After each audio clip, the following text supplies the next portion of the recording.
Romanos 8,18 diz assim: Porque para mim tenho por certo que as aflições deste mundo presente não são para comparar com a glória que em nós há de ser revelada. Romanos 8,18. Porque para mim tenho por certo que as aflições deste tempo presente não são para comparar com a glória que em nós há de ser revelada. Há um grande mistério aqui nesse versículo. Porque Paulo fala isso no momento de grande aflição da vida dele. Ele estava preso, irmãos. Paulo não tinha o aquecimento de uma cama boa. Paulo não estava aqui, sabe, num belo palácio. Paulo não estava aqui escrevendo essa carta, sentado numa bela cadeira, com uma bela mesa como essa. Ele estava escrevendo dentro da prisão. Paulo não tinha a motivação de um amigo ali do lado, de um pai, de uma mãe, ou de uma pessoa chegada da igreja. Não. Paulo estava preso, aflito às vezes, desamparado por muitos.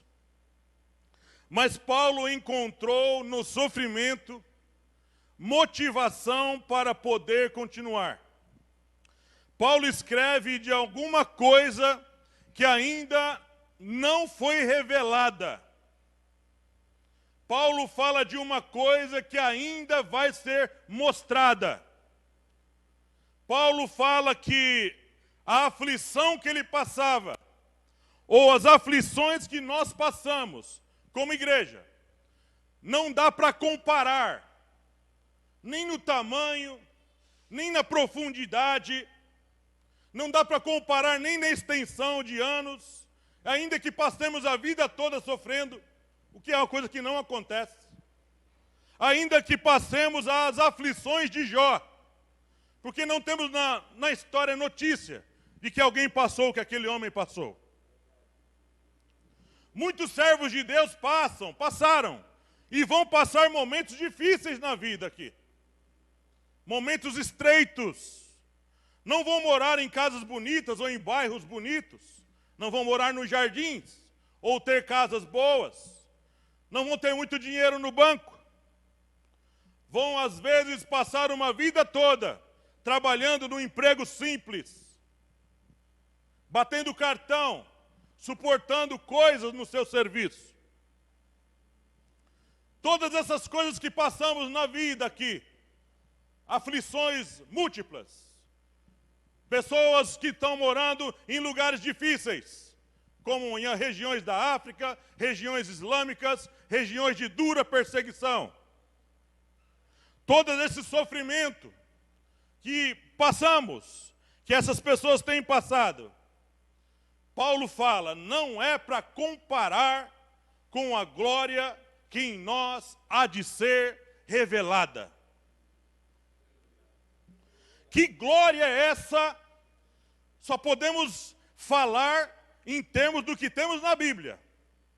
Só podemos ver alguma coisa, vislumbrar alguma coisa para o futuro, olhando para a palavra de Deus.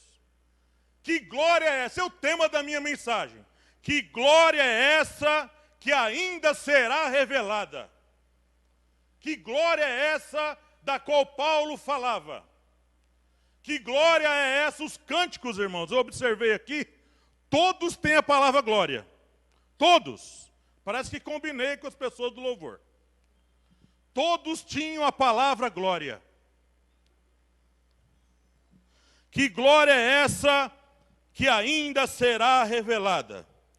A palavra glória, ela tem significado no grego e significado no hebraico também. No hebraico, ela significa kabod, não shekinah. Não shekinah, irmãos. Não fale que shekinah é glória, porque não é. É kabod. E significa peso. Significa glória espessa. Não dá para transpor. Estou falando da glória de Deus. Glória no grego significa gibon. Significa montanha. Montanha muito grande. Isso significa a palavra glória. Mas o que glória é essa que ainda será revelada.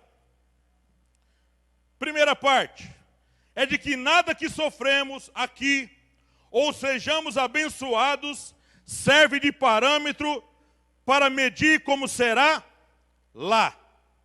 Não dá para usar nada aqui nessa terra, nem sofrimento, nem estado de bênção, para comparar como será lá.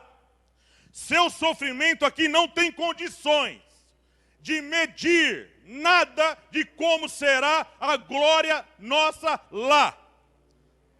Paulo fala que o sofrimento que passamos aqui é leve e momentâneo. Segunda Epístola aos Coríntios, capítulo 4, versículo 17. Segundo aos Coríntios 4, 17. Porque a nossa leve e momentânea tribulação produz para nós um peso eterno de glória muito excelente. Irmão querido, se nós aqui gastarmos 1 centavo, R$ 1 só, e investirmos com fé no reino de Deus, não dá para medir o que nós vamos herdar lá na glória. Seria o mesmo que dar R$ 1 aqui e receber 1 milhão lá do outro lado. Irmãos, porque tudo isso que nós fazemos aqui, ô glória, será recompensado com o peso da glória de Deus. Irmão, a glória de Deus vai estar encharcando tudo que nós fazemos aqui. Jesus falou sobre a questão de nós acumularmos, ajuntarmos para o reino, para o céu. Juntai tesouros no céu. Todo investimento que nós fizermos no reino de Deus, quer em oração, tempo de oração, tempo de jejum, tempo de meditação na palavra, tempo de estarmos no culto, nós não entendemos o peso que tem estar no culto, irmãos. Não entendemos no âmbito espiritual das coisas. Significa, irmãos, que muitas pessoas que aqui são até pobres, paupérrimas espiritualmente, financeiramente, pessoas que não trajam belas roupas, pessoas que não andam num carro bonito, irmãos, nem carro tem, pessoas da igreja, que em sua grande maioria é composta por pessoas simples, que moram em bairros de periferia, como o bairro que eu fui ontem ali na cidade de Ademar pegar um passageiro. Eu estou aqui, moço, perto da casa de número 3. A casa do número 3 é do lado da casa do 1232. O 1232 é do lado da casa 340, uma bagunça. O número 3 é do lado do número 3A, que é do lado 3B. Tudo tem 3. E o lugar, irmão, você olha, o lugar é um lugar feio.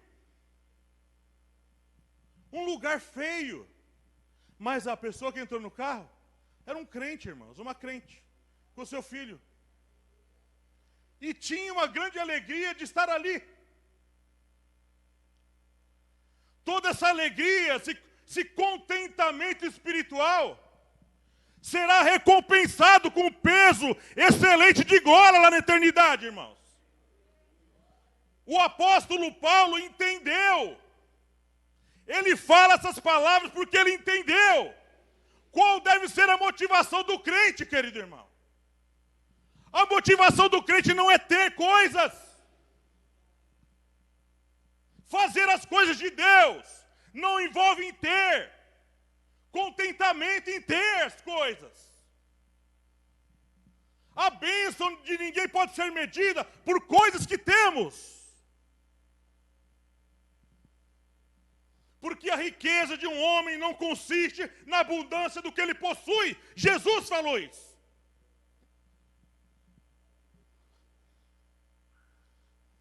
Essa história, irmão, de uma obra feita aqui, é mais uma pedra na sua coroa, ou um tijolo na sua casa eterna. É uma maneira muito pobre de olhar as coisas. Quando nós fazemos aqui para Deus de verdade, nós não vamos ter mais um tijolo. Nós vamos ter uma cidade, querido irmão. Oh, glória a Deus! Uma cidade! Uma cidade toda de ouro!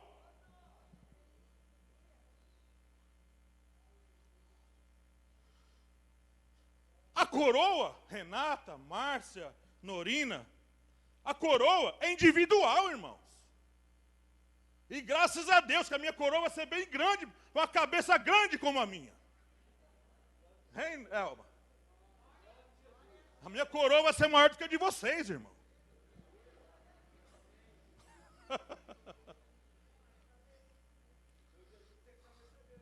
Pois é.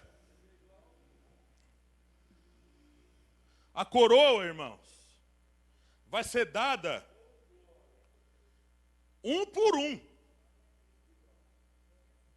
A honra vai ser dada, cada um vai receber a sua honra, irmão.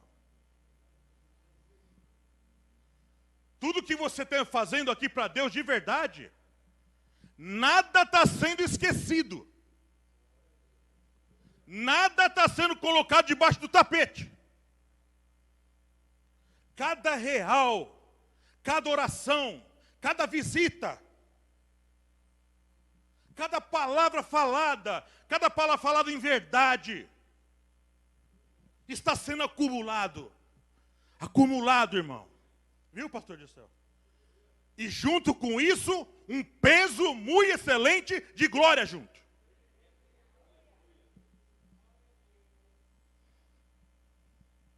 Hein, Elma, que você que gosta de matemática? Nós precisamos pensar nessas heranças e usar a multiplicação, porque a soma é muito pouco. Temos que usar talvez a potenciação. 10 elevado à quinta, 100 elevado à oitava, ou muito mais. Eu costumo falar aqui às vezes que o nosso Deus é exagerado. O Deus que a gente serve é exagerado, irmão. Tem muitos homens que já morreram, muitos que vivem, muitos que vão nascer. Os anjos que não caíram são milhares de milhares, milhões de milhões. Esse reino que está vindo por aí, que nós não vemos a hora dele chegar, com a vinda gloriosa do nosso Senhor, vai ser uma coisa que os nossos olhos ficarão, sabe, espantados de ver aquilo. Aqui as pessoas se impressionam em ver Ferrari, em ver Lamborghini, em ver uma casa bela no topo de uma montanha. Se impressionam de ver casas eletrônicas. Como eu que morei nos Estados Unidos, eu e a Márcia ia limpar a casa, que a gente trabalhava limpando casa. A gente entrava em algumas casas, que a gente ficava perguntando, que casa é essa? Quem é o dono dessa casa? Você entrava assim na janela, uma visão para o mar, uma visão para um monte de iate, coisas lindas, que eu nunca vi aqui. Eu sei que existe. Mas nada, irmão, do que a gente vê aqui, de glória, de coisa de boniteza, de beleza, ainda que foi Deus que criou tudo isso, não é para se comparar. Não tem nem sombra de comparação com a glória que em nós há de ser revelada.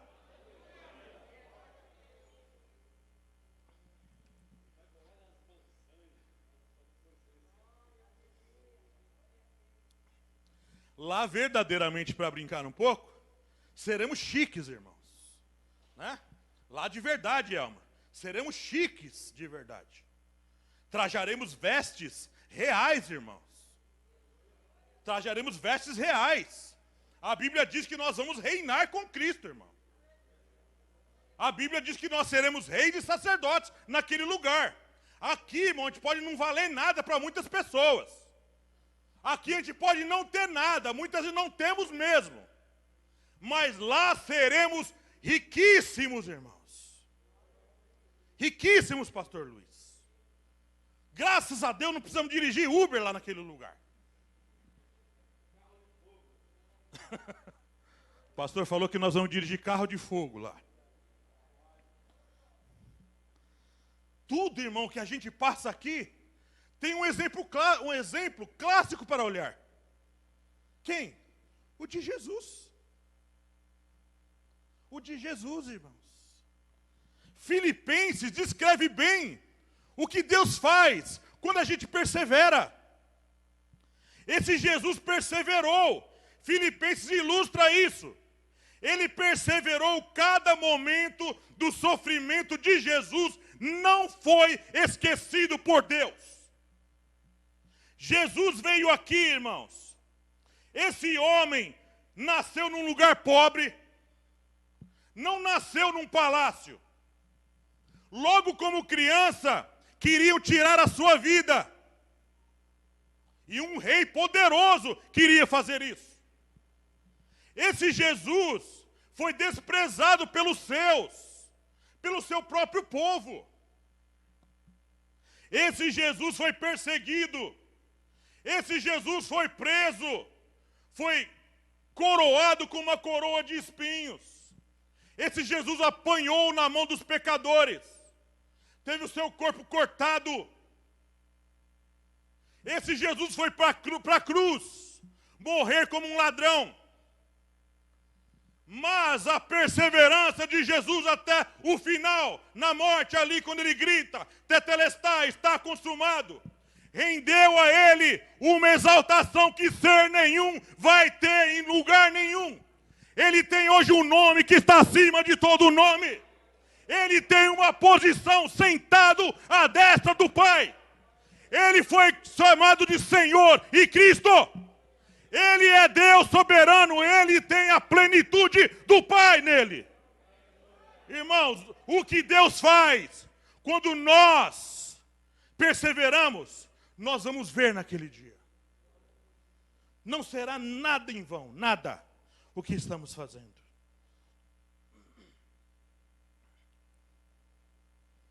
E tem uma coisa interessante, que eu não entendia até essa semana pensar e olhar. É o que está escrito lá em Filipenses 4,19. Filipenses 4,19, aquele texto é enigmático, irmãos. Filipenses 4,19. Diz assim: o meu Deus, segundo as suas riquezas, suprirá todas as vossas necessidades em glória por Cristo Jesus. As pessoas falam assim: pastor, eu quero as minhas necessidades supridas em dinheiro, que eu estou precisando de dinheiro. Eu quero as minhas necessidades supridas agora, eu quero a cura da enfermidade. Eu preciso agora de uma saúde. Mas Paulo fala que ele suprirá todas as suas necessidades em glória. Como é isso? Esse texto não é fácil de entender. O que a glória de Deus produz, irmãos? Aonde a glória de Deus está? A Bíblia fala que a glória de Deus enche toda a terra. Enche por baixo, por cima, nas águas, nos céus. É que a gente não vê. A gente não consegue ver de uma maneira, sabe, a olho nu. Mas está. A glória de Deus está aqui, nesse lugar aqui, mas nós não estamos vendo. A glória de Deus penetra nos lugares mais improváveis. Significa dizer, irmãos queridos, quando a glória de Deus supre todas as nossas necessidades, significa dizer que Deus penetra corações duros ou moles, significa dizer que Deus pode tocar no coração de qualquer pessoa, ele não precisa se deslocar, ele já está lá. Deus pode agora, nesse momento, sem eu orar, sem precisar ninguém orar, alcançar você, porque a glória de Deus está lá onde você está. A glória de Deus que põe exércitos para correr. A glória de Deus que espanta Satanás e os seus demônios. A glória de Deus que enche céus e terra. A glória de Deus também suprirá todas as nossas necessidades. Não é algumas necessidades, são todas as nossas necessidades. Que glória é essa que ainda será revelada? Segundo ponto.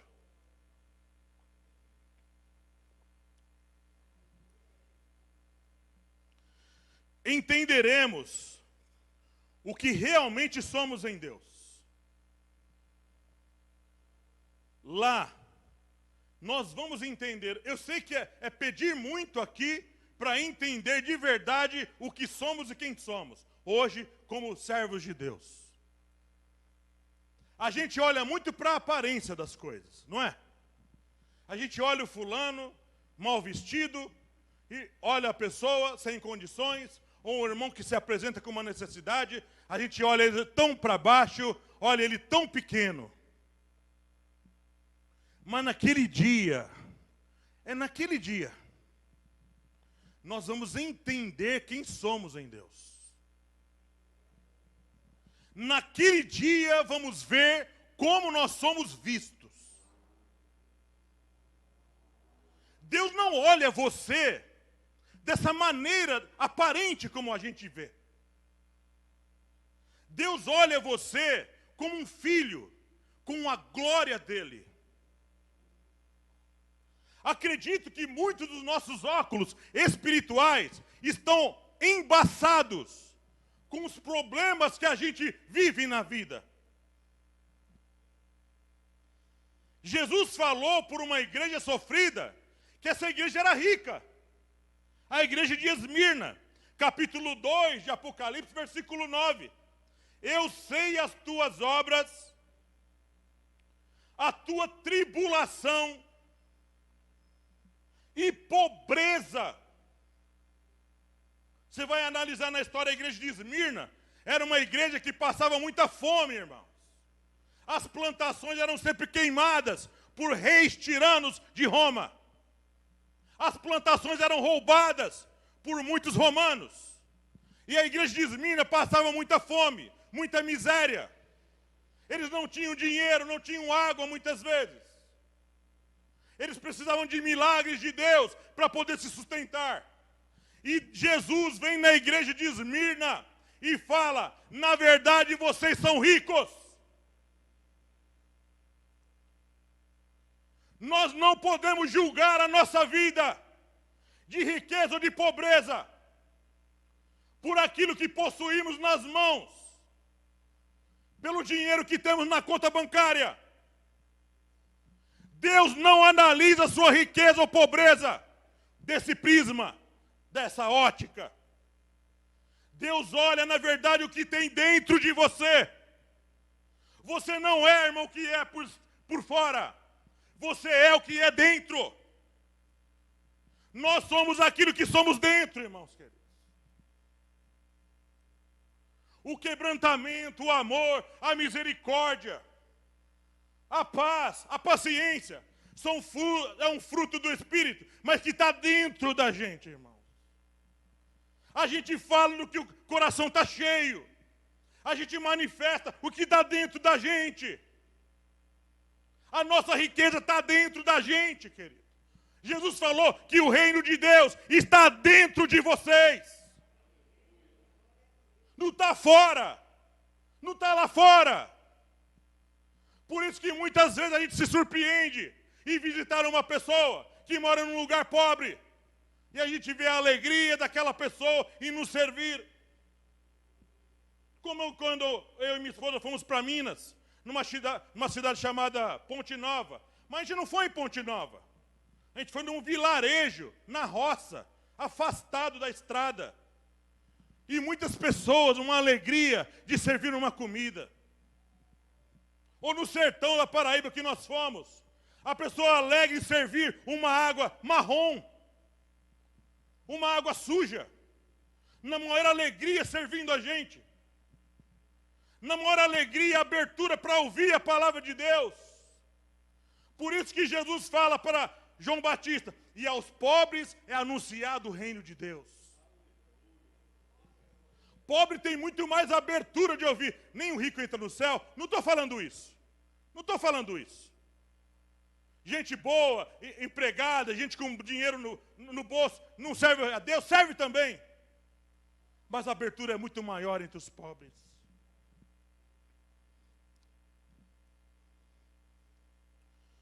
Que glória é essa que ainda vai ser revelada? Lá naquele dia, lá na eternidade, quando a eternidade começar, vai ter muita surpresa, irmão. Muita gente que era muito pobre aqui, de coisas, talvez vai estar mais por cima por lá. Haverá diferenciação. Cada um será galardoado segundo as suas obras. Se trata de justiça da parte de Deus. Como lá na perdição, cada um será julgado segundo as suas obras. As pessoas vão para o lago de fogo, para o inferno, mas a sentença não vai ser igual. Eu não posso pegar uma pessoa que não serviu a Deus, mas não foi um Hitler. Então o peso de julgamento vai ser diferente. Assim como os galardões serão diferentes. A Bíblia fala em Apocalipse que os reis da terra, falando de eternidade, os reis da terra trarão a ela sua glória, a cidade santa. Haverá diferenciação na eternidade. E muitos aqui pobres, mas perseverantes, ricos em fazer a obra de Deus, vão estar mais por cima de gente que tinha muito aqui e não servia tanto a Deus, não se dedicava tanto assim como as pessoas pobres. Haverá uma diferenciação. Que glória é essa que ainda será revelada? Terceiro ponto. A revelação da cidade santa com seus seres, o mundo novo, a nova criação, e nós em tudo seremos novos.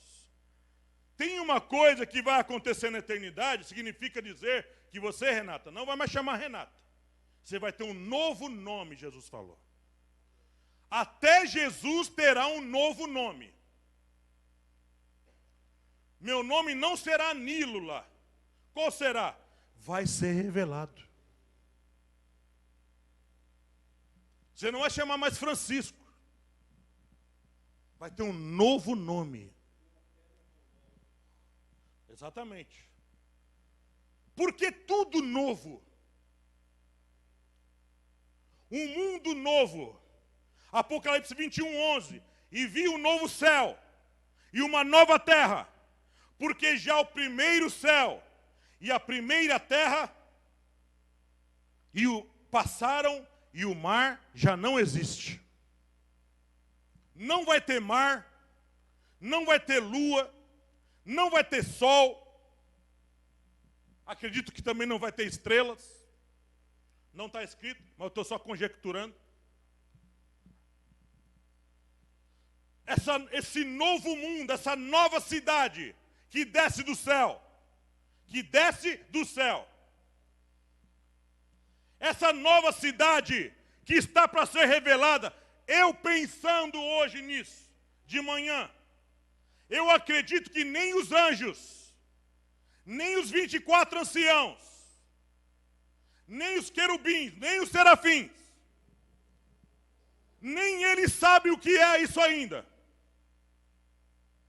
Quando isso acontecer, todos nós vamos ver o que de Deus está preparado para todos aqueles que entregaram a sua vida a Ele. Esta cidade, ela fala, Apocalipse fala do tamanho dela. 2.200 quilômetros de largura. 2.200 quilômetros de altura. 2.200 quilômetros de comprimento. É um cubo que vai descer adereçada como uma noiva e ser colocada na nova terra. Nessa nova terra, os reis vão trabalhar, haverá reis. A Bíblia fala de nações, e as nações trarão a ela a sua glória. Nações, nações, a Bíblia fala. Haverá distribuição de novo de nações, agora nações de santos. Nunca mais haverá nesse lugar, nesse reino, nada que contamine. Nunca mais, irmãos, cairemos, oh glória. Nunca mais entrará nada que peque. Nunca mais, irmãos queridos, nós deveríamos de meditar como Paulo fazia, todos os dias, e ficar olhando, pensando que venha logo, Maranata, hora vem, Senhor Jesus, vem logo, vem logo. Mas o que aconteceu, irmãos? Aconteceu que a igreja se encantou com as coisas dessa vida. A igreja está encantada com as coisas dessa vida, irmãos. Os crentes estão todos preocupados com o Covid, com o câncer, com dinheiro, com investimentos, com mais e mais gastos nessa vida. O conselho de Jesus, juntar tesouro nos céus, meio que ele chega, sabe, quase que no ouvido de uma pessoa surda.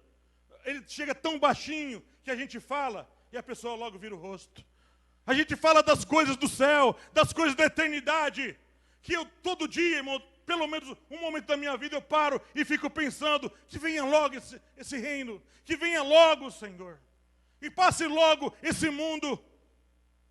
A igreja parou de sonhar, de vislumbrar as coisas eternas. Quando os apóstolos morreram, surgiram os chamados pais da igreja. Eles se concentravam em três assuntos. Três assuntos giravam nas conversas dos chamados pais da igreja: arrependimento de obras mortas, senhorio de Cristo e segunda vinda. Eles construíram livros, escreveram livros e livros, pensando nesse assunto. Mas a voz deles foi apagando, abaixando, abaixando, abaixando. E ninguém pensava mais naquilo que ainda vai ser revelado.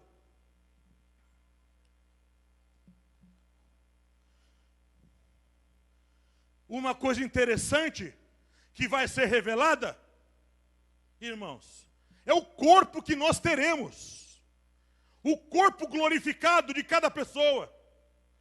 Quando Jesus voltar, haverá ressurreição dos mortos. E os vivos em Cristo serão transformados com um corpo agora glorificado. Com um corpo agora glorificado. Não mais esse corpo aí. Esse corpo aqui não. Irmãos, eu entendo que esse corpo glorificado tem muita coisa que Jesus vai revelar nesse corpo. Esse corpo não vai ter enfermidades. A Bíblia fala que depois que Jesus ressuscitou, ele comeu, né? Ele passou por uma porta fechada, ele estava num lugar, daqui a pouco estava no outro, sem se deslocar andando. Eu entendo que o corpo glorificado que nós vamos ter, ganhará capacidades que nós não podemos ter agora. Jesus fala que, a respeito do relacionamento, que nós seremos como os anjos do céu. Ele estava falando de casamento, é verdade. Lá na eternidade não vai ter mais esse relacionamento marido e mulher. Seremos todos, irmãos, sabe, para Deus, viveremos para Deus, sem constituir famílias como é hoje. Eu entendo que nós teremos capacidade de deslocamento como anjos. Eu estou conjecturando. Seremos mais rápidos. O trabalho não vai ser cansativo como agora. Não precisaremos dormir. A cidade santa ficará com as portas abertas. Não vai precisar fechar de noite, porque ali não haverá noite. Será sempre dia. Sempre luz. Essa cidade, irmãos queridos, receberá a glória das nações. E tem uma coisa interessante que vai acontecer nessa eternidade, a Bíblia fala que Deus vai vir morar com a gente. Onde está escrito isso? Vamos lá. Apocalipse 22, 3. E ali, falando desse lugar, dessa eternidade, ali nunca mais haverá maldição contra alguém. Nela estará o trono de Deus e do Cordeiro. E os seus servos o servirão. Apocalipse 21, 3 também diz: e ouvi uma grande voz do céu que dizia: eis aqui o tabernáculo de Deus com os homens, pois com eles habitará, e eles serão o seu povo, e o mesmo Deus estará com eles, e será o seu Deus. E eu quero assim fechar essa mensagem de hoje, falando uma coisa, que eu quero que os meninos preparem uma música lá, que é uma música que fala disso. Eu quero falar o seguinte: para que céu, para que galardões, para que ruas de ouro e cidade santa? Para que todas essas coisas sem Jesus, irmão? Não tem sentido nenhum. Por isso que João numa expressão brilhante e inspirado pelo Espírito de Deus, ele chega e fala na primeira epístola, capítulo 3, versículo 2. João, inspiradíssimo pelo Espírito de Deus, ele fala no capítulo 3 da sua primeira epístola, versículo 2. Amados, agora somos filhos de Deus, por causa da fé em Jesus Cristo. E ainda não é manifesto. A palavra manifesta é epifaneia, manifestação visível, para todo mundo ver. Ainda nós não estamos vendo, porque ainda não foi revelado. Vai ser revelado lá, naquele dia. E ainda não é manifesto o que havemos de ser. Nós não sabemos ainda. A gente só fala conforme o texto está escrito, mas ainda não vimos. As pessoas que morreram em Cristo hoje, estão morrendo, ainda não estão de posse desse corpo glorificado. Isso vai acontecer no dia da vinda do Senhor. E ainda não é manifesto o que havemos de ser, mas sabemos que quando Ele se manifestar, quando Jesus voltar, seremos semelhantes a Ele. Seremos semelhantes a Ele, porque assim como é, o veremos. Aquele dia que nós vamos olhar Jesus face a face, olho no olho. Naquele dia, Jesus vai habitar conosco, mas não é pelo Espírito como é agora. Nós habitaremos com Ele. Nós andaremos com Ele, a sua luz. Nós vamos qualquer consulta diretamente com Ele. O trono do Pai e o trono do Cordeiro no mesmo lugar, acessível para todos. Todos os santos que vão participar dessa eternidade com Deus. Eu acredito, irmãos, e tenho batido muito nessa tecla aqui, às vezes tenho sido até muito chato. Eu acredito, irmãos, que quando a gente descobre uma pérola de grande valor, a gente não consegue mais. Quando você descobre, quando Deus revela uma coisa para você, você não consegue mais, irmão, ficar calado. Quando os olhos espirituais abrem, você não consegue mais. Como o pastor Disseu, que está batendo na tecla aqui, de Novo Testamento, de Novo Testamento, de Nova Aliança, de Novo Testamento, de Nova Aliança. Ainda idoso, Deus está mostrando as coisas para ele. E ele não consegue mais ficar calado. E nem deve mesmo. Como coisas que Deus revela ao Rodrigo, revela ao Samuel, revela a alguém aqui no banco sentado. Você não quer mais que aquilo fique só com você. Você quer passar para frente. Aleluia. E Paulo, numa atitude brilhante, ele fala para os ricos desse mundo: quem tesoura para a eternidade. De quem tesourar, irmão? É acumular. Acumula para a eternidade. Porque lá na eternidade a gente vai ver Jesus. Lá na eternidade vai ter cidade santa. Lá na eternidade vai ser glória o tempo todo, todo dia, sem parar. Vai ser glorificação. Nada vai nos cansar, irmãos. Lá nós vamos enjoar um do outro, como acontece aqui. Lá vai ser uma coisa gloriosa. É o que eu ia falar. Irmão, você vai ser tão bonito, Rodrigo, que as pessoas vão querer ficar olhando para você. Mas você é bonito também. Aqui, irmão, você pode ser feio, irmão. Porque aqui tem gente feia mesmo. Ou gente feia que tem por aqui. Sabe, mas lá seremos lindos, irmãos. Viu, pastor Luiz? Teremos cabelo de novo. Oh, glória, aleluia. Cabelo vai voltar para a minha cabeça, irmão. É muito cabelo, né? Verdadeira floresta. Então, queridos irmãos, volte a pensar na eternidade, irmão. Para de ficar, sabe, Paulo fala, só pensa nas coisas dessa vida. Eu não estou falando que você não tem que pensar mais, administrar mais, ou, sabe, fazer planos de viagem. Eu não estou falando nada disso. Tudo isso é muito bom, irmãos. E eu faço, você deve fazer também. Mas você não deve mais se concentrar tanto nas coisas dessa vida. Gastar tanto tempo, queimar tanto cérebro nas coisas dessa vida. Porque isso vai passar, irmãos. Tem um cântico que talvez a gente escute todo, ele é curtinho. Um cântico do Arautos do Rei.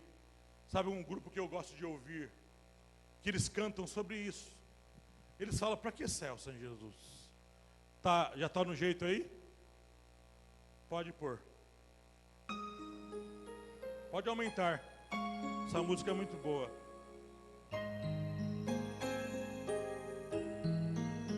Eu já ouvi falar de uma terra sem igual, aonde tudo é paz e não há lugar pro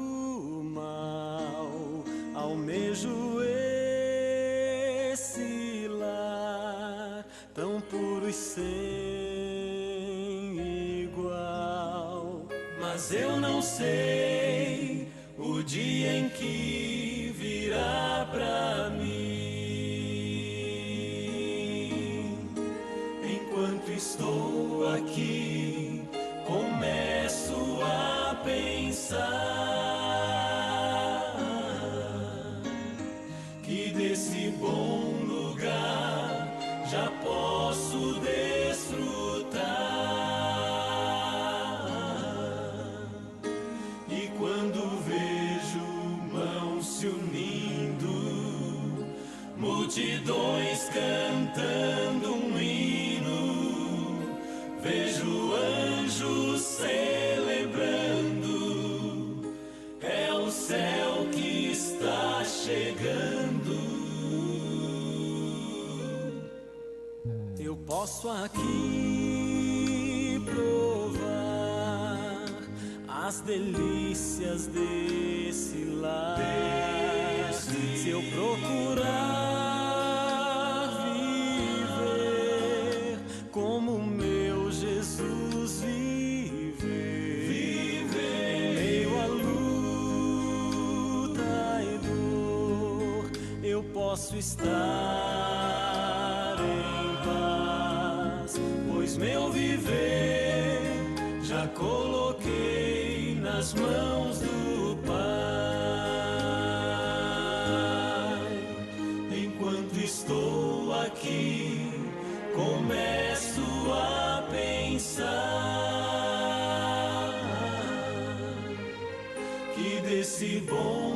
lugar já posso desfrutar. E quando vejo mãos se unindo, multidões cantando um hino, vejo anjos celebrando, é o céu que está chegando. O céu é aqui, se eu tomo tempo pra louvar. O céu é aqui, se eu me ajoelho para orar. O céu é aqui, se eu aprendi a perdoar. O céu é Jesus, e onde Ele estiver, o céu será ali. Pois não existe céu sem Jesus, e não existe paz sem Jesus. Sem Ele a riqueza do universo é sem valor. Pra que mar de cristal sem Jesus, e flores que não murcham sem Jesus? Pra que viver pra sempre sem ter a companhia de Jesus? Eu volto a afirmar, o céu é aqui, se aqui Jesus está.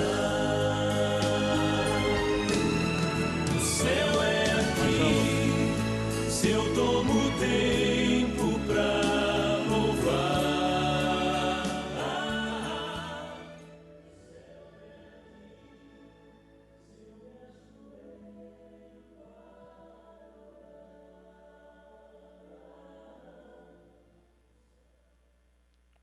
Resumindo, podem louvar a Deus.